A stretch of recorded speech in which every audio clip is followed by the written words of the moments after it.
Well,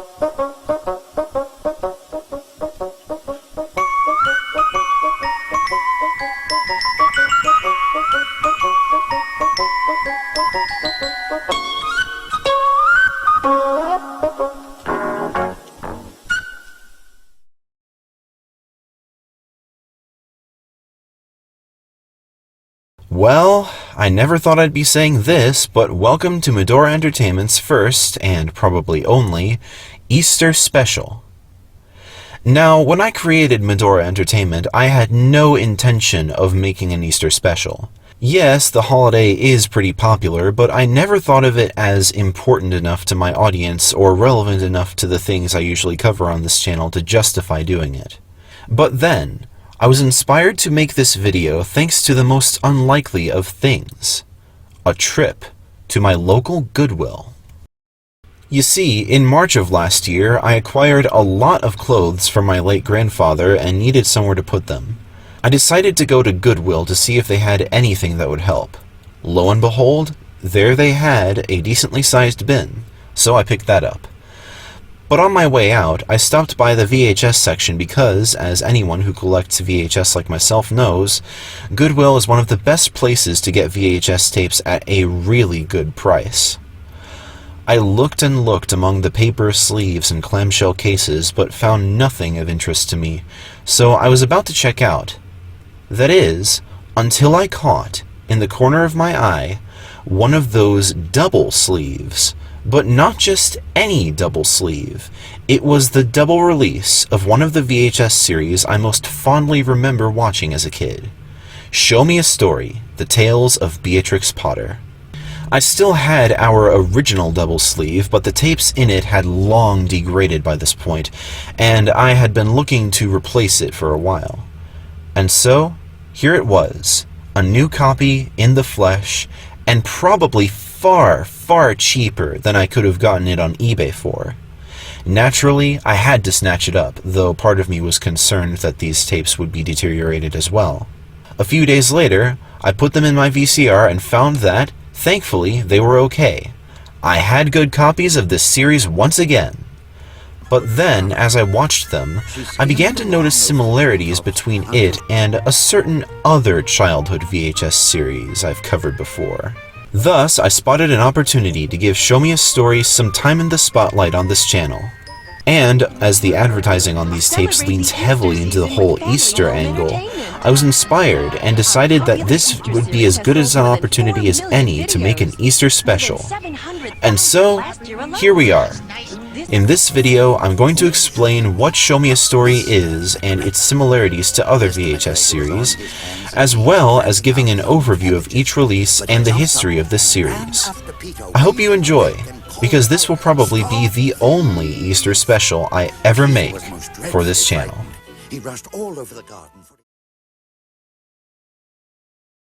To me, few things represent the charming, proper idea of England and Englishness quite like Beatrix Potter's stories. The mannerisms, clothing, and cultural customs of the characters in these books depict a lovely, quaint, peaceful English culture that is much harder to find nowadays, at least as an American. Yes, the stories themselves are fun, but they also give the reader a pretty good idea of what English life was like in the late Victorian period, around the turn of the 20th century, much like how the classic kabuki plays, such as Skeroku, are a pretty good representation of what life in Edo Japan was like. Much like many kids of my age, I grew up reading Beatrix Potter, but unlike most kids, I didn't just stop with The Tale of Peter Rabbit. I also read many others, such as The Tale of Tom Kitten, Benjamin Bunny, The Flopsy Bunnies, Jemima Puddle Duck, Fierce Bad Rabbit, Mr. Jeremy Fisher, and Two Bad Mice. My personal favorites were The Tale of Squirrel Nutkin and The Tailor of Gloucester. To me, Beatrix Potter occupies one side of the English storybook coin, the other side containing the Railway series by the Reverend Wilbert Awdry. Beatrix Potter's stories are very light-hearted and pleasant, and usually pretty simple and straightforward, and the moral of the story is usually pretty obvious. With the Railway series, on the other hand, though it could be light-hearted, it could also be pretty dark, and often much more complex than Beatrix Potter's stories, with lore spanning over 200 years of British railroading history. And while Beatrix Potter's stories can sometimes feel like they are talking down to their audience, the Railway series hardly ever feels that way, as, especially in later RWS stories, the morals are not nearly as blatant. This isn't to say that Beatrix Potter's stories are inferior to the RWS. Both series are equally good in their own respects.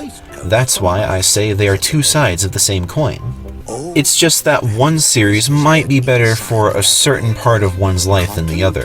For example, one would probably read Beatrix Potter when they are 3 to 6 years old, but then move on to the Railway series after that point. I enjoyed both series at the same time as a kid, but Beatrix Potter's books feel like they were written for a younger audience than the Railway series. As for Show Me a Story, I also enjoyed that series as a kid alongside the actual books. We only ever had volumes 1 and 2 of the series, but there was a third volume released later that we never got. It was probably one of my favorite VHS series as a kid, and was a great alternative to the Beginner Book video series, which I only sorta liked at best. However, as I alluded to before, there are more similarities between Show Me a Story and the BBV series than I realized before. Allow me to explain. Show Me a Story, The Tales of Beatrix Potter was a direct-to-video VHS series produced between 1986 and 1999, with re-releases into the 2000s. The series had 3 volumes. Volume 1 was originally released in 1986, Volume 2 was released in 1994, and Volume 3 in 1999. However, if you're familiar with the later DVD release, you might have been led to believe that there is also a 4th volume in this series. And when we get to the DVD releases later, I'll explain why I think a true 4th volume doesn't actually exist. Show Me a Story consists of Beatrix Potter stories narrated with accompanying animation, usually from the actual books themselves using image manipulation. Sound familiar? That's right, this is the exact same kind of format the Beginner Book videos were using around the same time. Except, instead of using music composed specifically for the series, Show Me a Story had public domain royalty-free music, much of which would be famously used in SpongeBob SquarePants in later years. This is a nice, gentle rabbit. His mother has given him a carrot. The bad rabbit would like some carrot. He doesn't say please, he takes it. And he scratches the good rabbit very badly. Lard for the omelette, said the hospitable gentleman with sandy whiskers. Jemima Puddle Duck was a simpleton. Not even the mention of sage and onions made her suspicious. She went round the farm garden, nibbling off snippets of all the different sorts of herbs that are used for stuffing roast duck.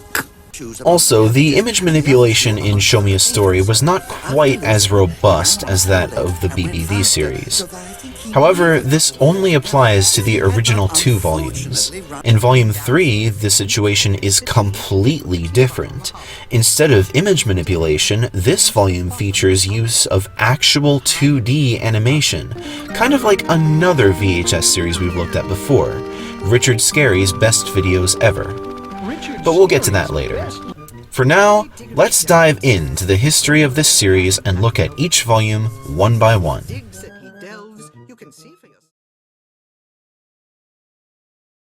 The first volume was originally released in 1986 under the Children's Video Library, and later in the 90s various times under Family Home Entertainment. Unfortunately for this series, I was unable to find exact dates for many of the releases, unlike for the BBV and RSBVE series, so for a lot of these I will only be able to give the year, but no month or day that they were released, as that's all I was able to find in my research. Anyway, the original volume of Show Me a Story was produced by Coffee Table Videos and directed by Brian McNamara, with Ralph Miller as executive producer. Ralph Miller would later start his own video production company in 1991. It was narrated by, wait for it, Sydney Walker. Yeah, that Sidney Walker, the famous actor from the 20th century. I can't believe it either. Volume 1 features 6 stories. The Tale of Tom Kitten. Moppet and Mittens walked down the garden path unsteadily. Presently they trod upon their pinafores and fell on their noses. When they stood up, there were several green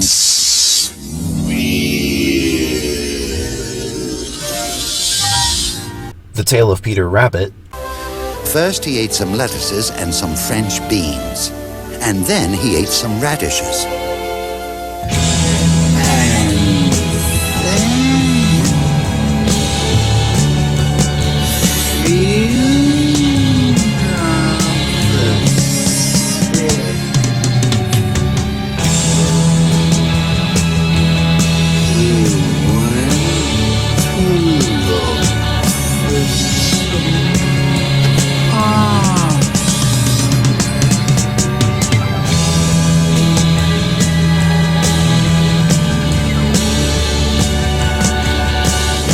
The Tale of Two Bad Mice.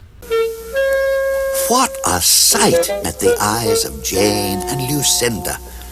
Lucinda sat upon the upset kitchen stove and stared. And Jane leaned against the kitchen dresser and smiled. But neither of them made any remark. The Tale of Miss Moppet. And then all of a sudden Miss Moppet jumps upon the mouse. And because the mouse has teased Miss Moppet thinks she will tease the mouse, which is not at all nice of Miss Moppet. She ties him up in the duster and tosses it about like a ball. But she forgot about that hole in the duster. The Tale of Benjamin Bunny. At this point, old Mrs. Rabbit's voice was heard inside the rabbit hole calling, "Cottontail, Cottontail, fetch some more chamomile." And The Tale of Jeremy Fisher. If I catch more than 5 fish, I will invite my friends, Mr. Alderman Ptolemy Tortoise and Sir Isaac Newton. The alderman, however, eats salad. Unlike in my RSBVE series video, I won't get into each story because these are literally just the actual Beatrix Potter stories. Like I said, this video has more than a little bit in common with the BBV series. There are also several nursery rhymes from Beatrix Potter's book Cecily Parsley's Nursery Rhymes, which are played as interstitials between the full stories, but then also played at the end of the tape, this time with different music and captions. A bit redundant if you ask me, but there we go. The illustrations used in the image manipulation animation of this video, made by Sidney Reed, Penny Irigoyen, and Thea Schrack? Wow, those are quite the names there. Appear to be at least partially based on the animations from the actual Beatrix Potter books, but look somewhat different, with more solid lines, richer colors, and an overall bolder look. Why this was done is unclear, though I think perhaps it was because the original illustrations are very lightly colored and too bright to look good on VHS. I would have also suggested maybe it was because the Beatrix Potter books had not yet entered the public domain, but if they were able to use the original titles of the books and Beatrix Potter's name attached to them, they probably got permission from the copyright holders to make this series anyway. In any case, it's a bit of a strange stylistic choice. It's a nice, cute collection of stories, and better than many other adaptations of Beatrix Potter's books because the stories are literally straight from the pages. My only gripe is that it did not include Squirrel Nutkin. But of course, this was not the only volume in this series, so maybe the next one will have it. The mouse thinks she is looking very...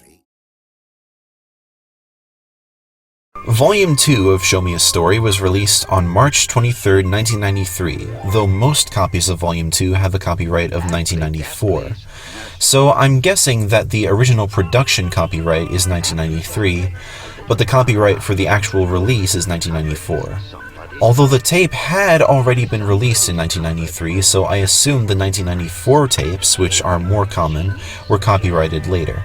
Unlike the previous volume, Volume 2 was released directly by Family Home Entertainment instead of the Children's Video Library and then later FHE.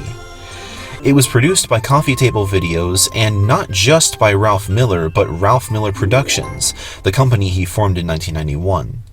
Other companies involved in its production include Magnum Designs, Robert Burke Sound, Edit Suite at 2TV, and Real Time Video. It was also narrated by Sidney Walker, for whom this role would be one of, if not his very last role, before his death on September 30th, 1994.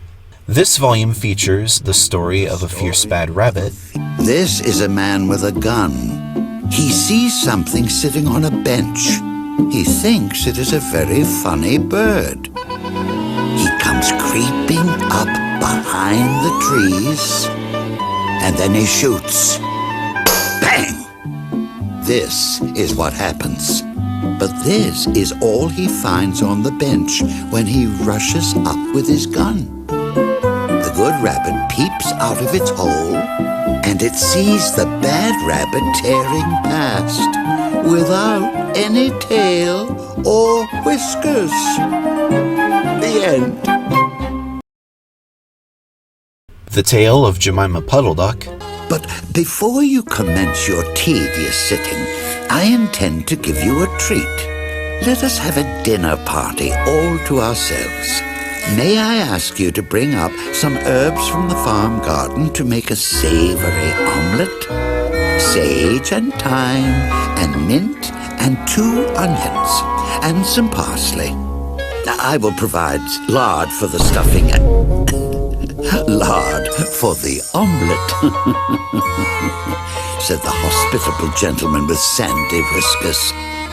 Jemima Puddle Duck was a simpleton. Not even the mention of sage and onions made her suspicious. She went round the farm garden, nibbling off snippets of all the different sorts of herbs that are used for stuffing roast duck. The Tale of the Flopsy Bunnies. When Benjamin Bunny grew up, he married his cousin Flopsy. They had a large family. And one of my favorites, The Tailor of Gloucester. And then I bought a pipkin and a popkin, a slipkin and a slopkin, all for 1 farthing. And upon the kitchen dresser, added the rude little mice. It also features some nursery rhymes from another collection written by Beatrix Potter, Appley Dapley's Nursery Rhymes. And not only are they repeated at the end with captions, but also right after a bunch of them without captions were played at once. Very strange choice there. The animation for this volume looks quite a bit different from the previous release. Though it is still image manipulation, it seems to make use of the original illustrations from the books, rather than new artwork based on the illustrations. And though it appears a little more jittery at times, I think this still looks quite a bit better. They even employ more advanced manipulation techniques than before sometimes, such as when this rabbit blinks. Overall, I prefer Volume 2 to Volume 1 in many ways. It feels much more professional than the first volume. However, though it included The Tailor of Gloucester, they still neglected to adapt Squirrel Nutkin. But no need to worry, because there's one more original volume to look at.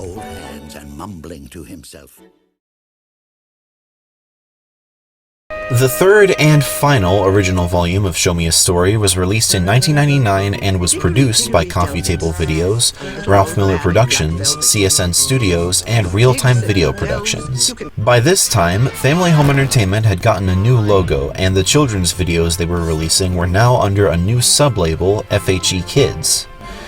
As Sidney Walker had passed away some 5 years prior to this video's release, Volume 3 instead features Barbara Oliver as narrator. Now, unfortunately for me and my research, there are 2 Barbara Olivers who were actresses. One born in 1927 and who died in 2013, and the other born in 1957 and who is still alive as of 2025. I couldn't find any information on exactly which Barbara Oliver it was who narrated this video. If anyone has any information about this, please let me know in the comments. Anyway, Volume 3 features 6 stories. The Tale of Timmy Tiptoes.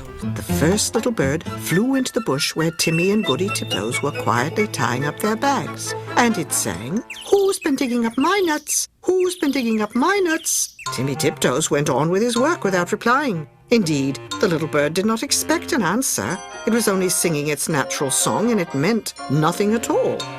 But when the other squirrels heard that song, they rushed upon Timmy Tiptoes and cuffed and scratched him and upset his bag of nuts.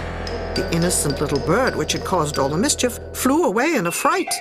Timmy rolled over and over and then turned tail and fled toward his nest, followed by a crowd of squirrels shouting, "Who's been digging up my nuts?" They caught him and dragged him up the very same tree where there was the little round hole, and they pushed him in. The hole was much too small for Timmy Tiptoes' figure. They squeezed him dreadfully. It was a wonder they did not break his ribs. "We will leave him here till he confesses," said Silvertail Squirrel, and he shouted into the hole, "Who's been digging up my nuts?" Oh my goodness, that's a bit barbaric, isn't it? Poor bastard. The Story of Miss Moppet, which had already been done before on Volume 1. The Tale of Samuel Whiskers. They even fetched a candle and looked inside a clothes chest in one of the attics. They could not find anything.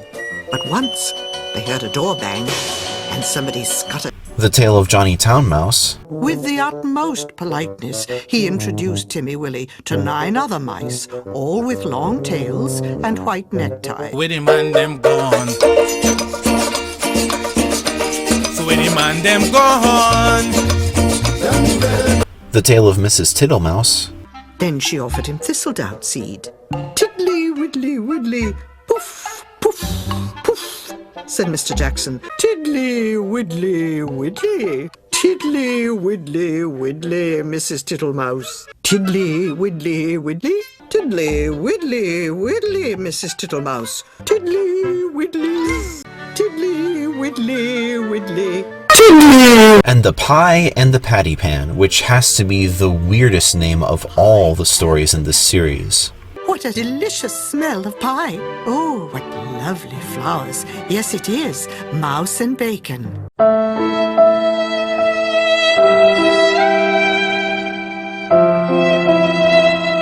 And of course, it has the obligatory nursery rhymes, both from Cecily Parsley and Apply Dapply, and both with and without captions. Volume 3 stands out a lot from the previous 2 releases, not only because of the new narrator, but also because of the animation. Instead of image manipulation, Volume 3 features actual hand-drawn animation done by Perfect Animation, 6'2" Productions, and Shanghai Animation Factory, combined with the elements from the book illustrations. Granted, it's quite basic, even more basic than that of the RSBVE series, but still impressive considering the animation of the rest of the series. However, that's just one aspect of the animation. At times, they even make use of CGI combined with the 2D, which is very much unexpected for this kind of series. It's kind of like the style employed by Courage the Cowardly Dog, one of my favorite Cartoon Network shows, which, coincidentally, debuted in the same year as Volume 3 of Show Me a Story. Volume 3 is definitely the standout of the series in these respects and more, and I think I would have enjoyed it just as much as the other 2 had I watched it as a kid.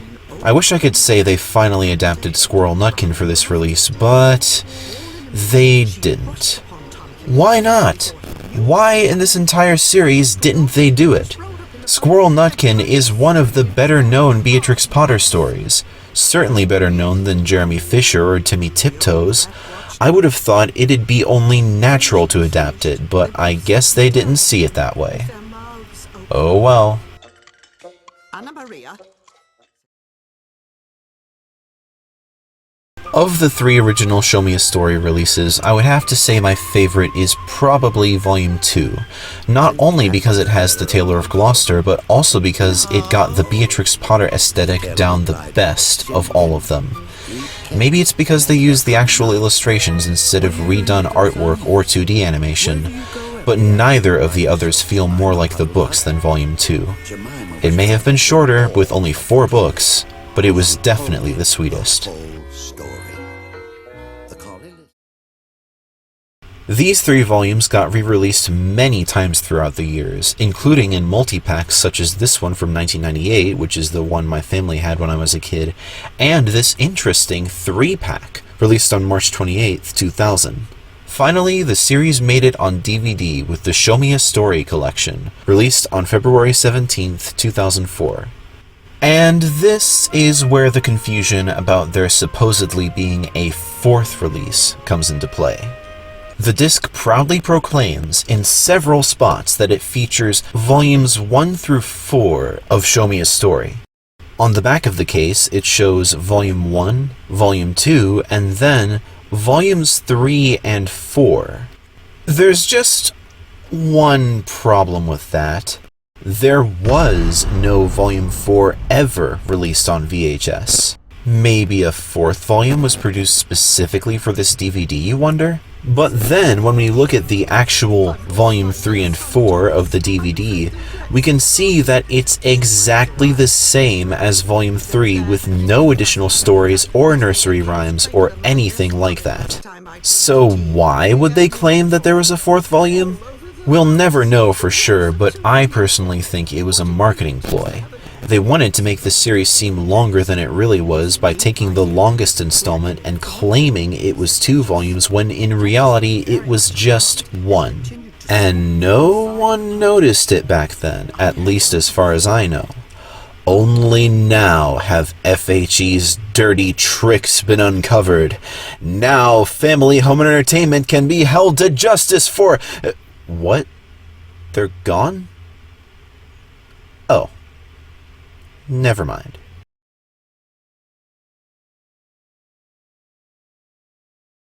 Show Me a Story, The Tales of Beatrix Potter took the beginner book video concept of animating a bunch of stories with image manipulation and narration and did it far better. The animation, while not as complex as that of the BBV series, at least for the first 2 volumes, feels much nicer and not as clunky. The music may be stock public domain music, but it feels much more genuine because it involves actual orchestras and actual non-synth instruments, which the BBV and RSBVE music sorely lacked. For the most part. Watch my 2023 Christmas special to learn more about the music of Richard Scarry's best videos ever. And while the voice casts of the BBV series added some flavor to the beginner book videos, the single narrator of Show Me a Story makes it feel much more genuine. It feels like a father or grandfather reading stories to his children. If you're going to take stories and adapt them for a home video in this way, that's how I would say to do it. When you add a full voice cast to books animated with image manipulation, it just feels like the production team didn't go as far as they could have with the production. But with a single narrator, it feels much more down to earth. And, lest we forget, the final volume employed actual animation, combining both 2D and 3D into something reminiscent of Courage the Cowardly Dog, but with Beatrix Potter. And if you ask me, that's far from a bad thing. Show Me a Story is an example of how this style of video should be done, the thing that other VHS series in this vein should aspire to. There are other, better VHS series for kids out there, but as far as this style goes, it doesn't get better than this. Let me know in the comments, did you have this series as a kid? What are some other Beatrix Potter stories you can think of that they didn't adapt and should have? Anyway, thanks for watching, and Happy Easter! As I said before, this will probably be the only Easter special I ever make because there's nothing else Easter related I can think of that fits within this channel, though I am open to suggestions for other Easter special ideas if you all want more of this kind of thing. But until then, stay tuned!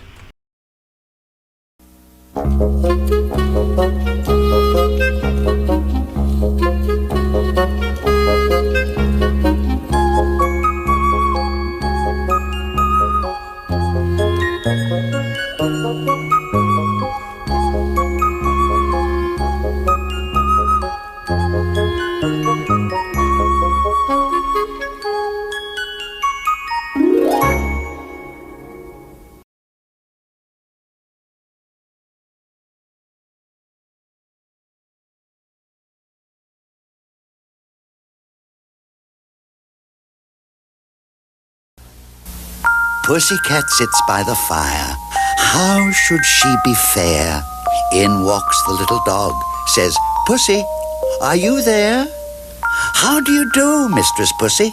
Mistress Pussy, how do you do? I thank you kindly, little dog. I fare as well as you.